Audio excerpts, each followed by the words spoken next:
Take a second to honestly observe the following picture and tell me what this looks like to you. If you said a bunch of cardboard, construction paper, curtain rods, gold tape, and foil, you would be correct. If instead you said the National Aeronautics and Space Administration's highest technological achievement, incapable of being reproduced today, the Apollo 11 lunar lander, then you would also be correct. Most unbiased viewers would assume your average high school art class could construct this contraption without much struggle. But official NASA spokesman and astronaut Don Pettit assures us that actually, this 1969 technology is so advanced that even with their multi-billion-dollar yearly budget, they cannot for the life of them recreate it now. I go back to the moon in a nanosecond, Don informs us. But NASA destroyed that technology, and it's a painful process to build it back again. Firstly, why on earth would NASA destroy the original Apollo lunar landers? The historic first crafts that landed men on the moon? The supposed most incredible achievements of mankind, and they irreparably destroyed them so that they could not be replicated even after 50 years?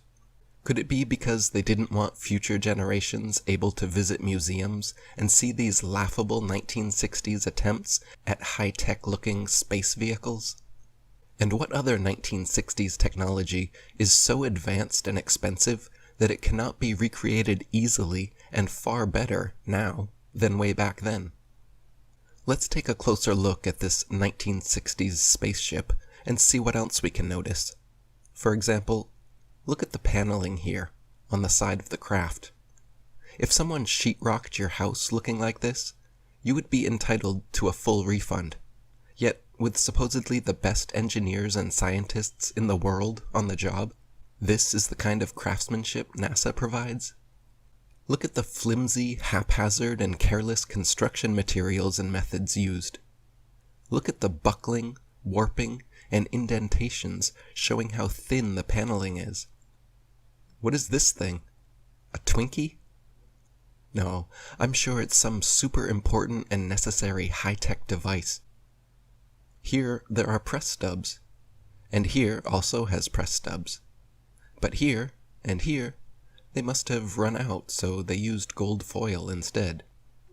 And then over here, they must have run out of gold foil because they didn't bother with either. Look over here, at the evenly spaced lines of gold foil going down the legs, until you get to this point, where there is 3 lines right close together. It must be important because it's the connection point to the other crossbars, right? Let's look at another leg. Oh, no. On this one, they are all evenly spaced the whole way down. No 3 lines near the crossbar. Apollo 11 mission controller Harold Loden was quoted saying, "The skin on the crew cabin was very thin, and that was all done because of weight saving. If you really took your finger and poked hard at it, you could poke right through the outer skin of the spacecraft. It was about the thickness of 2 layers of aluminum foil." Project manager Thomas Kelly concurred, noting that the skin, the aluminum alloy skin of the crew compartment, was about 12/1000ths of an inch thick, equivalent to about 3 layers of Reynolds wrap that you would use in the kitchen. Apollo astronaut Jim Lovell said, "Whenever I saw a model of the lunar module, it had these rigid sides and looked really strong. Turns out that external portions of the lunar module are actually made up of mylar and cellophane, and it's put together with Scotch tape and staples. We had to have pads on the floor, because if you dropped a screwdriver, it would go through the floor." Apollo astronaut Gus Grissom even famously hung a lemon on the lunar lander just weeks before the mission started. The dictionary describes lemon being a word used to describe things, especially automobiles, regarded as unsatisfactory, disappointing, or feeble. The lunar lander was never even once tested on Earth, landing here from any altitude before supposedly going and successfully landing on the moon. There, this pathetic cardboard and tinfoil construction allegedly fell from lunar orbit at 4,000 miles per hour, then used retrothrusters to slow it down and safely landed without a hitch on the lunar surface. When the astronauts did practice in other training vehicles, 3 out of 5 of them crashed, and you can see here how difficult they were to control, even in broad daylight, on Earth, in optimal conditions. The idea that the actual lunar lander was never once tested on Earth, but then made a perfect landing on the moon, is one small step for lying Freemasons, and one giant leap for brainwashed mankind. This is a 7,500-pound thruster. Look how powerful this is, how big, how much dust it kicks up, and the light it creates. The lunar lander's thruster was even bigger, at 10,000 pounds, and somehow didn't kick up any dust, left no blast crater under the craft, and not a grain of sand on the landing pads, as if it was gently placed down by a crane in a studio. Here we see the lunar lander redocking with the command module.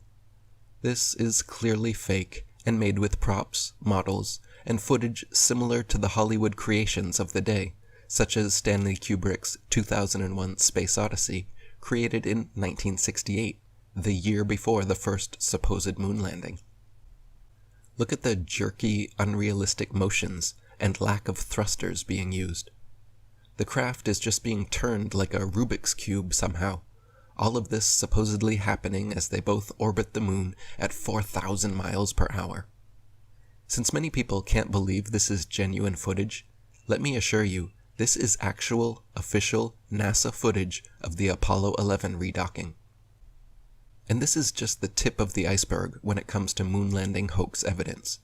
If you still believe man has actually walked on the moon, and rovers are rolling around on Mars, please do me, yourself, and the rest of humanity a favor and watch my following presentation, link in the description box, the NASA Moon and Mars Landing Hoaxes.